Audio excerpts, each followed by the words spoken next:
What's going on, guys? Today we're going to do another Final Saga deck unboxing video. This time we're going to do Maximillion Pegasus's deck, obviously from Duelist Kingdom. Comes in this very pretty red deck box. We'll get into that in just a second, but just some background. If you've seen previous episodes, you know that I've said that I am not directly affiliated with Final Saga. I was very fortunate that they gave me a little bigger of a discount code when I made my really big order. But I've just been showing these off because I've been really excited to get them. Now, like a little over a month into actually receiving my package, I'm still very much in love with all the products that I bought. So I strongly recommend Final Saga in every possible way. And yeah, so definitely go check them out. Just in general about Maximillion Pegasus. So I have been rewatching the anime, going through these cards, watching you guys in the comments talk about them. Encouraged me to go back and watch the anime. So I did just finish season 2 actually, but that means I finished Duelist Kingdom not that long ago. So of course Pegasus very fresh for me. In Duelist of the Roses, a lot of these cards are in Duelist of the Roses on PS2, so just did a playthrough of that. You guys might see that in the near future. But also, you know, my name is Max, and this is Maximillion Pegasus. So growing up, I had a lot of comparisons, we'll say, to Pegasus, and I got to hear, you know, that my name is Maximillion and Pegasus a lot. So pretty cool, nice little connection. He's a good character overall, so this is fun to go through. I also think that one of my first starter decks was Pegasus. So I think, I know for a fact that my first 2 structure decks were out of the Duel Master's Guide, which were Yugi and Kaiba, which were like the first things released here in North America for the TCG. But I do very distinctly remember getting the Pegasus structure deck. So this this felt some type of way going through these cards, so this is a good one to go through.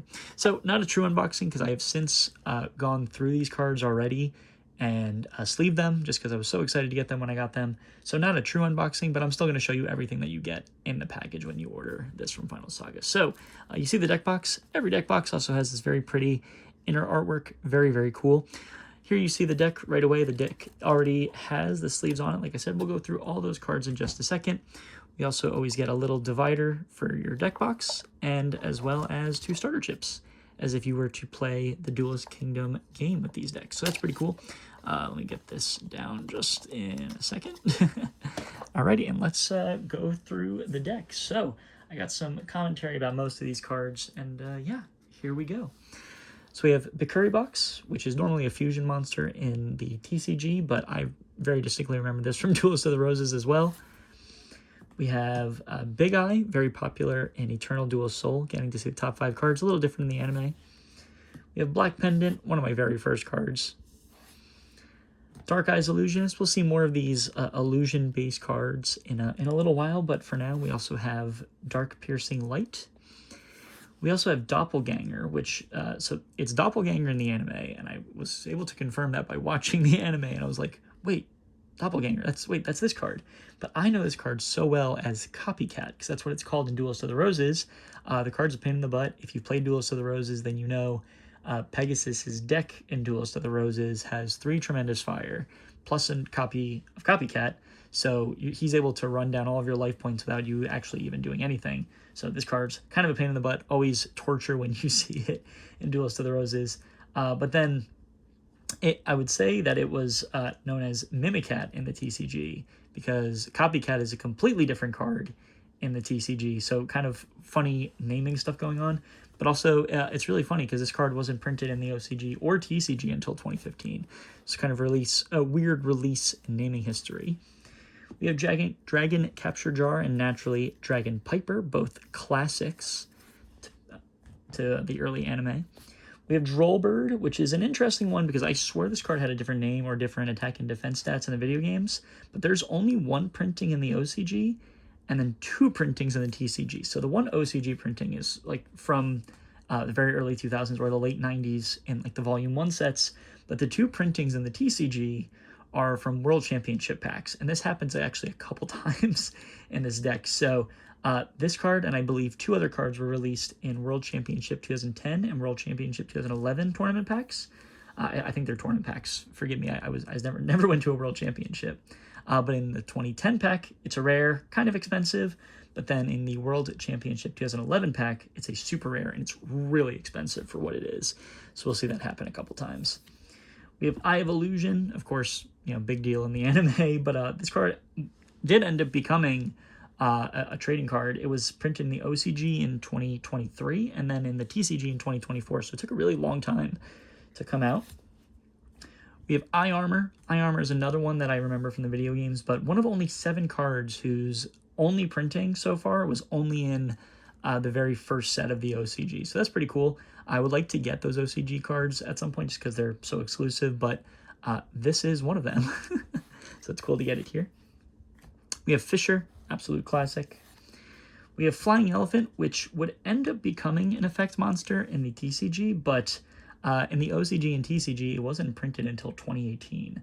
So it does become an effect monster, but I would say normally known as an effect monster, but I didn't even know this card came out, let alone in 2018. We have, I think it's pronounced Genin or Genin.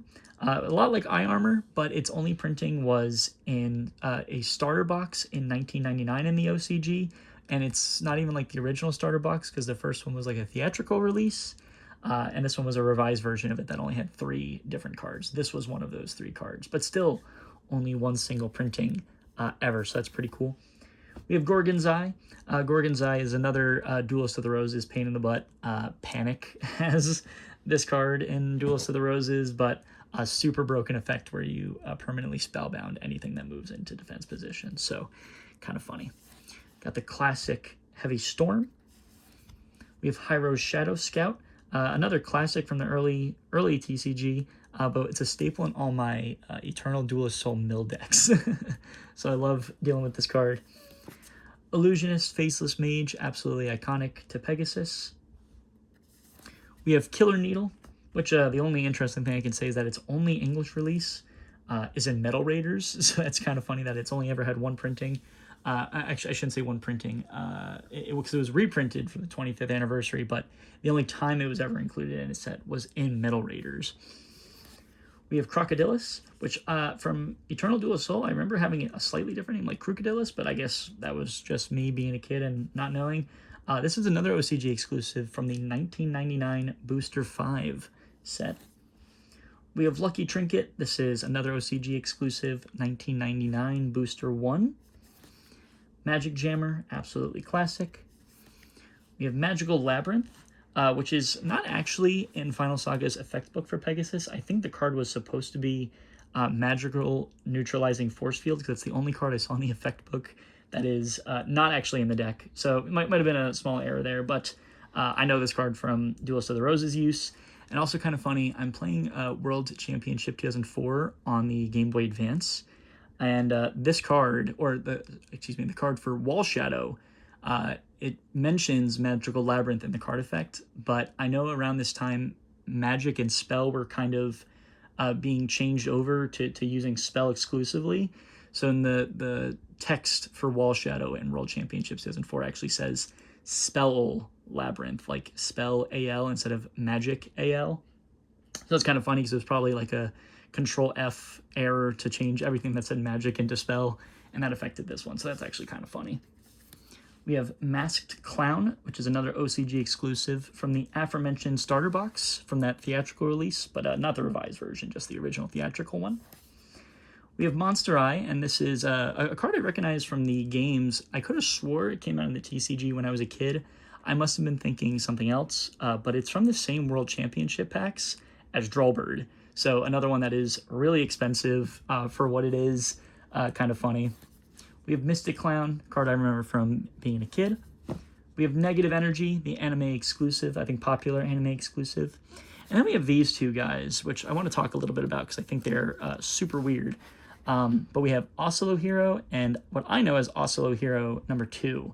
One of these, this one was OCG exclusive for like 10 years. And then Oslo Hero 2 would become Watt Kid, which is so confusing to me because every time I see it called Watt Kid, I'm like, no, that's one of the Oslo Heroes. Because I remember that's what it was called in like Eternal Duelist Soul. So always very confusing to me. Kind of funny, if nothing else, but yeah, very cool to get these two, even if they're called Watt Kid, which I don't like. I don't like. Polymerization, of course, for the one fusion card we'll get to at the very end. We have Pot the Trick, which I did not recognize this guy at all, but probably because it's an OCG exclusive exactly like Crocodilus.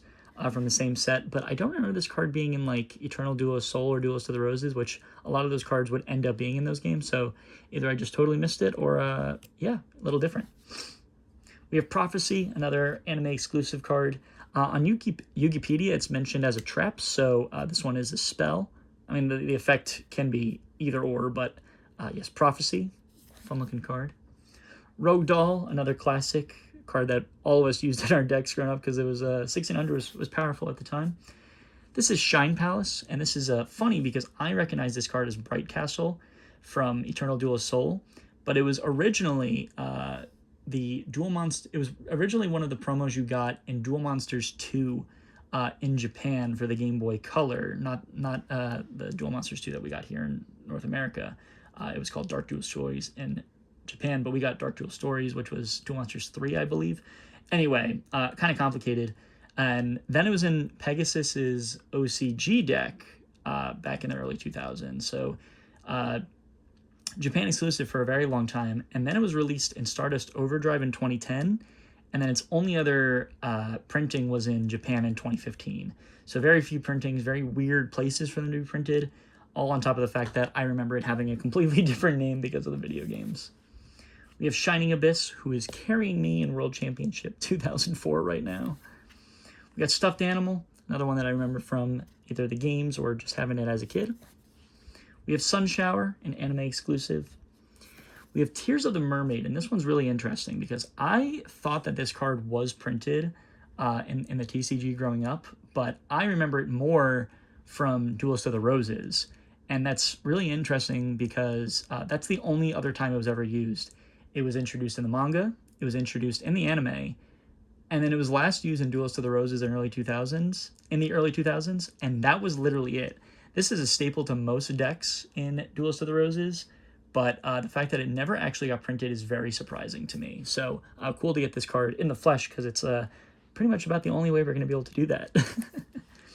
We have the Illusory Gentleman, which is a classic, but printed once in the OCG in 2001, and then in the TCG in December 2004, and that was it.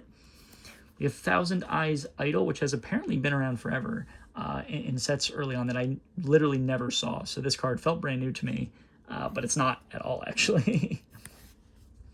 We have Trap Displacement, another anime exclusive. It's funny seeing some of these anime exclusives because I'm like, oh, I just finished watching Duelist Kingdom. We have Ultimate Offering, and this one's interesting because if you don't know this artwork, you don't know that this is Ultimate Offering, because I didn't. I know the more popular Ultimate Offering artwork, but this one was an alternate artwork that I guess they used in the anime, maybe, but this was released in North America with this artwork for the Lost Art promotion, which is really interesting. A whole bunch of cards that had different artworks, and I had never seen this one, not even anywhere else. Of course, I wasn't collecting when the Lost Art promotion came out, but yeah, kind of cool to get a different artwork for Ultimate Offering. We have Wilmy, another card that I recognize from Duelist of the Roses, but like Oslo Hero was OCG exclusive for like 10 years. This one did also come out in the World Championship packs, same as Drollbird and Monster Eye, so another expensive one for absolutely no reason besides that. Wood Clown, another OCG exclusive, but only 2 printings in 1999 and 2000, so it's been stuck ever since then. We have Toon Alligator, so let's get to some of Pegasus's Toon cards. Toon Alligator, love this artwork, absolutely to pieces. Fantastic. Probably one of my favorite artworks in the entire game. And then we have Toon Mermaid, and that brings us to the Hollows, where we're going to go over the rest of Pegasus's Toon cards. First one is Toon Blue Eyes White Dragon, or I think it's Blue Eyes Toon Dragon to be more precise. This one in a secret rare. You can see the shatter a little bit right there. We also have Toon Summon Skulls. Similarly, you can see the secret rare a little bit better there. Very pretty as well. We have Manga Ryuran, another secret rare. We also have 3 copies of Toon World, so of course, what is Pegasus's deck without Toon World? We got 3 copies. They are all ultra rares. Very, very pretty. That does remind me, looking at Manga Ryuran, that the AI in Eternal Duelist Soul for Pegasus is pretty bad. He'll summon over some of his Toon monsters right away, which is kind of funny, but anyway. We got Dark Rabbit in a secret rare, also very pretty. Another one that was not printed until Stardust Overdrive but originally in the OCG in 1999, so big gap in between sets there. We have Parrot Dragon, another secret rare. I remember this guy from Duelist of the Roses. We have a quote-unquote regular Rioran secret rare, another one of my very first cards that I had from growing up. We have Jigen Bakudan in an ultra rare. Every time I say that, I want to say Bakugan. It is circular, so. We have Red Archery Girl in an ultra rare, also very pretty. And I told you we'd come back to some of the Illusionist cards. So, of course, we have Black Illusion Ritual in an ultra rare. And what would Black Illusion Ritual be without Relinquished in an ultimate rare? So kind of hard to tell the ultimate rare pattern on camera, but it is extremely pretty, very pretty pattern, very cool. And of course, if we have Relinquished, we also have Thousand Eyes Restrict. This one in a, is it a secret rare? No, this one's an ultra rare, excuse me. Ultra rare, I'm used to it being a secret rare, I'm pretty sure in the TCG. But yes, that is Pegasus's deck. Obviously, I've been trying to do my best going through these cards a little bit better than previous videos. So I hope you learned something. I hope you guys enjoyed this. If you have any questions, please ask me, or if you want to talk about it, please feel free to do so in the comments. I would love to interact a little bit more. Please tell me things about these cards that maybe I missed, I got wrong. Love to continue learning about these cards and the anime as much as I have hopefully taught you something. So with that said, bye.